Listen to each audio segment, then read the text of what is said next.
Hoje eu quero falar com vocês sobre as 5 verdades do Calvário. Se essas mensagens estão edificando a sua vida, estão fazendo sentido para você, curte o nosso canal, compartilhe essas mensagens com seus amigos, parentes e que Deus possa abençoar a sua vida. A mensagem do Evangelho não é para mostrar que você pode vencer na vida, mas para mostrar que Cristo já venceu por você. Em Colossenses, capítulo 2, versículo 8 e 15, diz: Cuidado, que ninguém vos venha a enredar com sua filosofia e vãs sutilezas, conforme a tradição dos homens, conforme os rudimentos do mundo e não segundo Cristo, porquanto nele habita corporalmente toda a plenitude da divindade. Também nele estáis aperfeiçoados. Ele é o cabeça de todo principado e potestade. Nele também fostes circuncidados, não por intermédio de mãos, mas no despojamento do corpo da carne, que é a circuncisão de Cristo, tendo sido sepultados juntamente com ele no batismo, no qual igualmente fostes ressuscitado, mediante a fé no poder de Deus que o ressuscitou dentre os mortos. E a vós outros, que estáveis mortos pelas vossas transgressões e pela incircuncisão de vossa carne, vos deu vida juntamente com ele, perdoando todos os nossos delitos, tendo cancelado o escrito de dívida que era contra nós e que constava de ordenanças, o qual nos era prejudicial.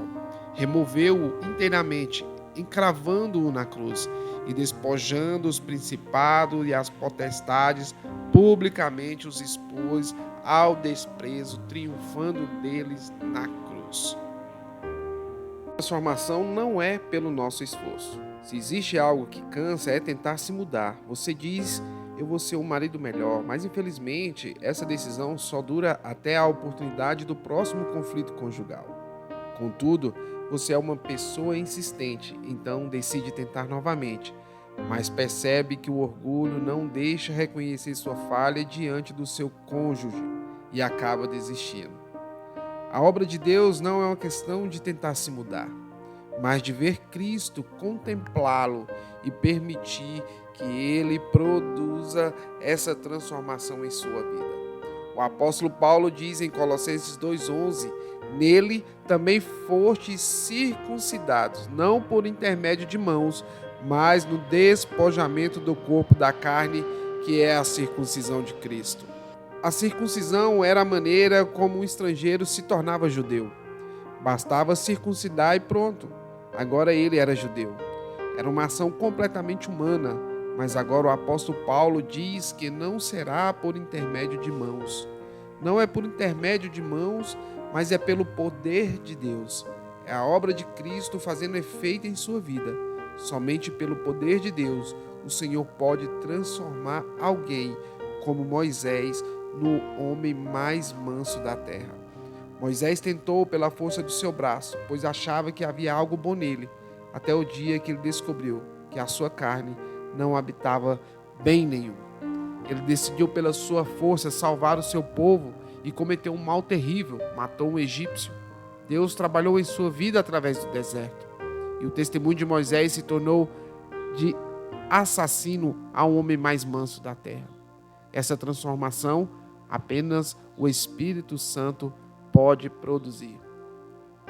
Nossa transformação já nos foi entregue na cruz do Calvário. Entretanto, cada vez que você contemplar Cristo, mais de Cristo você recebe. Mais da natureza de Cristo vai sendo metabolizada em você. É nas áreas em que você já teve luz que você precisa de transformação. Você deve chegar diante de Deus e dizer: Pai, eu preciso do Senhor nessa área. Por minha própria força eu não consigo. Pela minha competência eu não dou conta. Eu preciso do Senhor. Essa atitude humilde diante de Deus vai levá-lo a viver uma vida plena no Senhor. 2 Coríntios 3,18 diz: E todos nós, com o rosto desvendado, contemplando como por espelho a glória do Senhor, somos transformados de glória em glória na sua própria imagem, como pelo Senhor, o Espírito Santo. A segunda é: você é uma nova criatura. No versículo 12, você vai ver que você é uma nova criatura. Essa é uma grande verdade do Calvário. Aqui está uma chave. pare de olhar para você e comece a olhar para a verdade do Evangelho. A verdade do Evangelho diz que você é uma nova criatura em Cristo Jesus. Eu sei que você pode achar isso uma grande hipocrisia, pois quando você olha para a sua condição atual, você rapidamente se depara com uma prática que questiona essa verdade. Mas é nesse momento que você precisa declarar aquilo que você é em Cristo Jesus. O poder de Deus entrou em você. Esse mesmo poder que ressuscitou Jesus dentre os mortos é o que o leva a caminhar e perseverar dia a dia no Senhor em novidade de vida. Por isso, remova-se da equação, olhe para Jesus, encha-se da plenitude de Cristo, encha-se da verdade que o Senhor diz a seu respeito.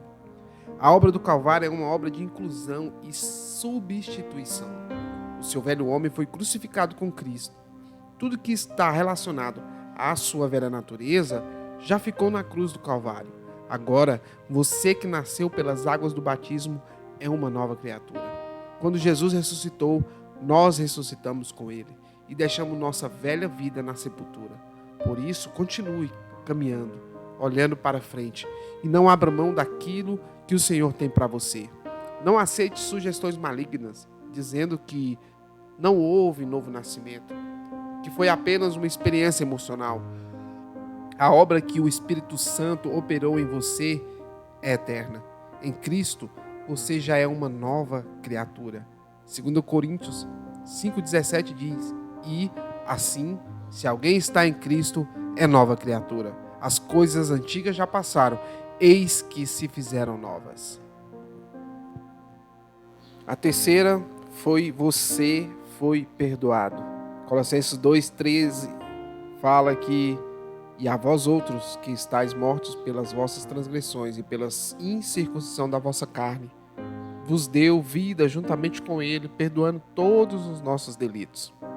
Você não pode viver uma vida cristã saudável se tem dúvida disso.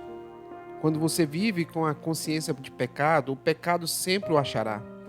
Mas quando você vive com a consciência de perdão, mais liberto do pecado você se torna. Não medite no quanto você é pecador. Isso não produzirá nada de bom em você e também não glorifica a Deus. Mas medite no quanto você foi perdoado e no quanto a graça de Deus o alcançou. Não é maravilhoso saber que você pode ter comunhão com Deus plenamente? Que não há nada que o impede de chegar ousadamente diante do trono da graça, porque o sangue de Jesus já foi aplicado sobre a sua vida e os seus pecados já foram perdoados? Davi sabia da angústia que era viver debaixo da condenação. Por isso, lá em Salmos 32, ele disse, Bem-aventurado aquele cuja iniquidade é perdoada, cujo pecado é coberto. Bem-aventurado o homem a quem o Senhor não atribui iniquidade e em cujo espírito não há dolo. Enquanto calei, os meus pecados envelheceram, os meus ossos pelos meus constantes gemidos todo dia, porque a tua mão pesava dia e noite sobre mim, e o meu vigor se tornou em sequidão de estio. Confessei-te o meu pecado, e a minha iniquidade não mais ocultei. Disse: confessarei ao Senhor as minhas transgressões, e tu perdoaste a iniquidade do meu pecado. Certamente o rei Davi estava falando da angústia de ter escondido o pecado de adultério seguido de homicídio que ele cometeu. Mas chega um momento em que o peso da culpa pesa sobre a carne e você só encontrará paz se abrir o coração diante de Deus e apropriar-se do perdão disponível para você. Não importa se os homens vão reconsiderar a sua vida, o que importa é que o Senhor fez por você. Há 2000 anos atrás, na cruz do Calvário, o Senhor se fez homem e morreu pelos seus pecados. Por isso hoje há perdão disponível para você. Não é necessário mais sacrifício. Não se requer de você nada, pois para redimir o Senhor entregou tudo. A única coisa que você precisa fazer hoje é apropriar-se do sangue de Jesus, que foi aplicado sobre sua vida. O quarto, removeu o escrito de dívida. No versículo 14 do capítulo 2 de Colossenses, tendo cancelado o escrito de dívida que era contra nós e que constava de ordenanças, o qual nos era prejudicial, removeu-o inteiramente, encravando-o na cruz. O homem não podia guardar a lei, sua incapacidade de cumpri-la produziu um escrito de dívida. Existem 4 coisas para serem avaliadas aqui. A admissão de dívida, no grego, significa escrito de dívida. Era uma nota escrita à mão, por um devedor que reconhecia a dívida. Era uma espécie de lista de acusação que o próprio devedor admitia. Os pecados dos homens são uma longa lista diante de Deus, os quais ele não pode negar. O segundo é a anulação da dívida. A anulação da dívida é remover, significa apagar, anular, queimar uma acusação ou dívida escrita. O Senhor apagou o registro de nossas dívidas como se nunca houvesse existido. Pregou no madeiro. Encravar no madeiro era a maneira como antigamente os reis pregavam os decretos. O Senhor cravou na cruz um decreto. O escrito da dívida que constava sobre você foi apagado. A legalidade da dívida. O Filho de Deus tornou-se o nosso representante fiador. Quando o Senhor foi para a cruz, ele lançou sobre si a iniquidade de todos nós. Todos nós, de alguma maneira, estamos familiarizados com dívida. Em algum momento, foi necessário você fazer um compromisso financeiro que talvez gerou uma dívida, mesmo que essa dívida seja uma dívida administrada, é uma dívida. É ruim dívida. A vida fica difícil e normalmente perdemos o desfrute das coisas quando a dívida se torna muito profunda. O que você talvez não saiba é que todos nós nascemos com uma dívida impagável. Mas lá na cruz, esse escrito de dívida que constava sobre nós foi removido. Quando você olha para a cruz, a obra do Calvário está dizendo isso para você. O escrito de dívida que constava em seu nome foi solucionado. Quando você entende que não existe mais dívida sobre você, sua vida se torna muito mais abundante. Se você ainda vive com a consciência de culpa e condenação a respeito do seu passado, é porque você ainda não entendeu que o escrito de dívida que constava sobre a sua vida foi removido. Você desonra a obra do Calvário quando aceita culpa e condenação sobre a sua vida. Algumas pessoas alimentam esse tipo de sentimento, achando que isso agrada a Deus, mas na verdade é uma desonra. Você honra a cruz quando aceita que nenhuma condenação tem mais espaço em sua vida. Quando entende que em Cristo o seu passado já foi apagado e agora você pode viver uma vida abundante no Senhor. Aproprie-se dessa verdade e desfrute dessa obra abundante de Cristo. Tudo já foi consumado. Agora você precisa apenas viver consciente do seu perdão e amor. O quinto triunfo sobre o inimigo está no versículo 15 de Colossenses capítulo 2. E despojando os principados e as potestades, publicamente os expôs ao desprezo, triunfando deles na cruz. A cruz é a grande vitória do Filho de Deus.